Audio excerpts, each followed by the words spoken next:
Aw, you're making me blush. You're so cute. I don't know if she was spelling it out or just saying cute really fast or long. I'm just kidding. I'll continue. Perhaps you used the chisel hidden in the chessboard. Now, hold on a second. I don't remember us saying anything about what was in this chessboard.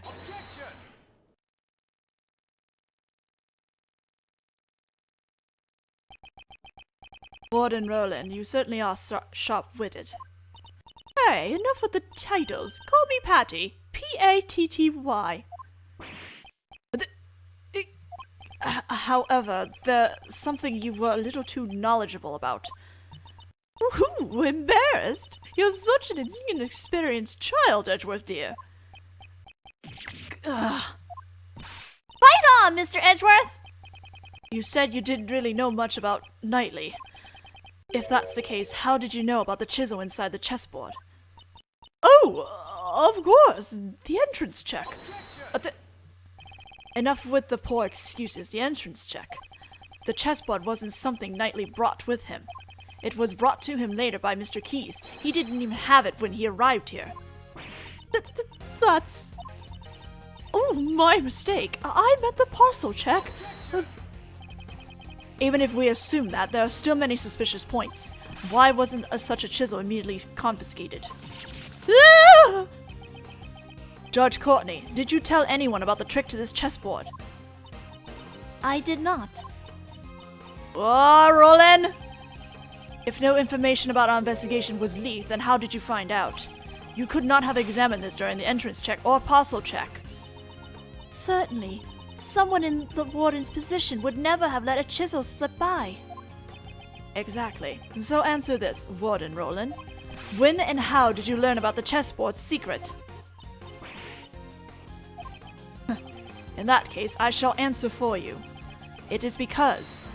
Hold it! I give up, Edgeworth dear. It is as you say. Huh? I interrogated Knightley. That's how I learned about it. The chessboard. But please believe me, I didn't kill anyone. Enough. It would appear that we have uncovered some vital information. I'll ask you to testify once more, if that's all right with you, Prosecutor Edgeworth. No objections here.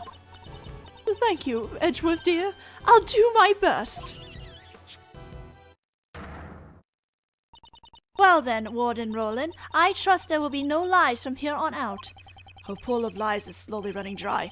Soon I will bring out her true nature.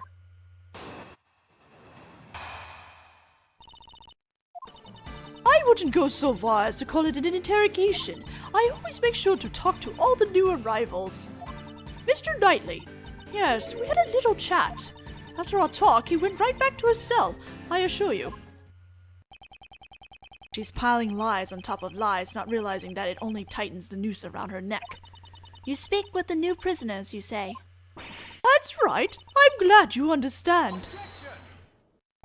Your testimony is not solid evidence. It requires more than just understanding.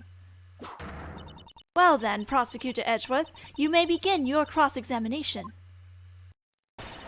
Alright, the last thing is what's gonna change, so we're just gonna press everything here. In order. You're certain you interrogated him the day before the show? Yes, around 3 a.m. on the 27th. 3 at night. That matches the time of death on Knightley's autopsy report. You summoned him that late at night and he wasn't asleep. Well, a guard was attacked in Knightley's cell, remember? After that incident, we checked his cell and inquired about the circumstances. I'm sure all that excitement made it hard to sleep. Knightley was wide awake, you know. So, even though it was highly irregular, you still carried out this late-night interrogation. Edgeworth, dear, you're so mean. It may have been irregular, but the truth is, I had him moved.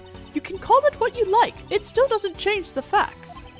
Please excuse him. I'll give my incompetent apprentice a good scolding later. But for now, mademoiselle, what did you mean when you said you had him moved? I thought it was obvious, monsieur. I spoke to him in my office. Her office, the route she used to move Knightley's body. Please add that statement to your testimony. Of course! Around 3 a.m. that day before the show, the victim was brought into my office. And where is your office located exactly? You know the sign in the detention center hallway? You mean the one that says no entry? Yes, it's just a short walk up that aisle, about 5 minutes from the cell block. I've heard that room exits into the courtyard. Of course, that side of the courtyard is my private garden. Oh, I get it. You're going to say I used that route to move the body. Indeed, you must have been able to use it if you used that route. For now, that is merely a possibility. There is no decisive evidence to support it. But there is no other way the body could have been moved. Surely you haven't forgotten my theory that Simon Keyes dropped the body in the well. That's right! That's right! What she said! Pursuing this point further would be hazardous. Okay, pressing here. What did you talk about? What indeed? It was just trifling conversation. What kind of animals he liked, what his hobbies were, that sort of thing. Hobbies. I assume he mentioned chess. Oh yes, that's all Knightley would ever talk about. Now that I think about it, the note he had in his room.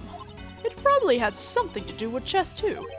So Warden Roland saw Knightley's note.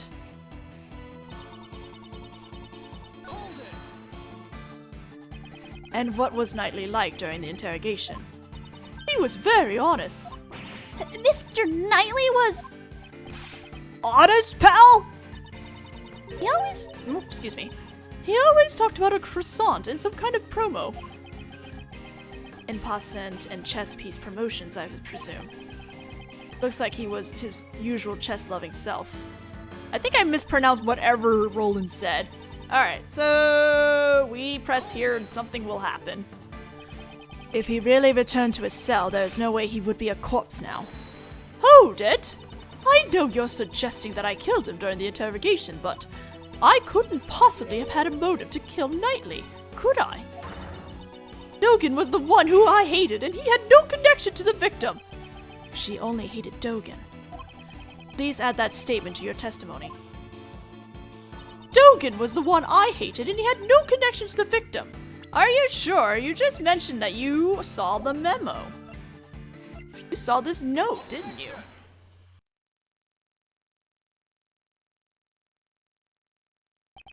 Judge Courtney, I'd like you to have a look at this. It looks like a record of a chess game. Is there something wrong with it? This was discovered in the victim's cell. It was Knightley's memo. Warden Roland, you also discovered this note in the very same place. And not just in Knightley's cell, but in Dogen's too, correct? Hold it! What are you... Don't say that you don't know about the chessboard in the special cell. Ah! After all, you would have kept an eye on Dogen's actions down to the smallest details.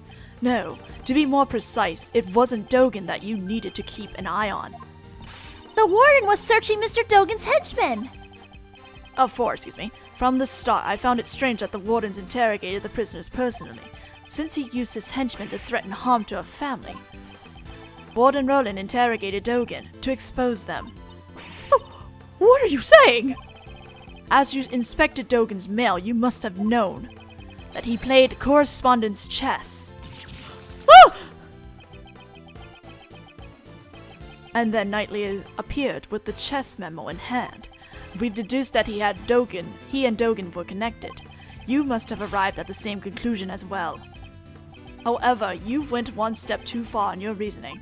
You thought Knightley was one of Dogen's henchmen, who had come to kill you. So, that's why you interrogated Knightley. Knightley boy, if the boss won't crack, go after his henchmen. In addition, you discovered something when you were interrogating him.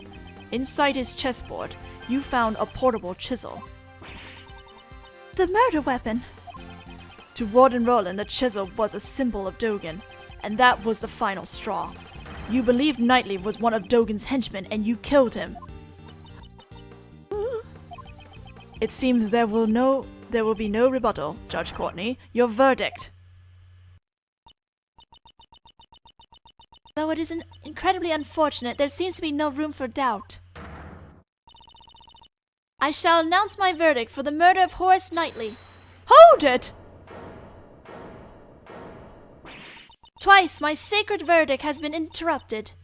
Who was that? Warden Roland. Excuse me. How strange.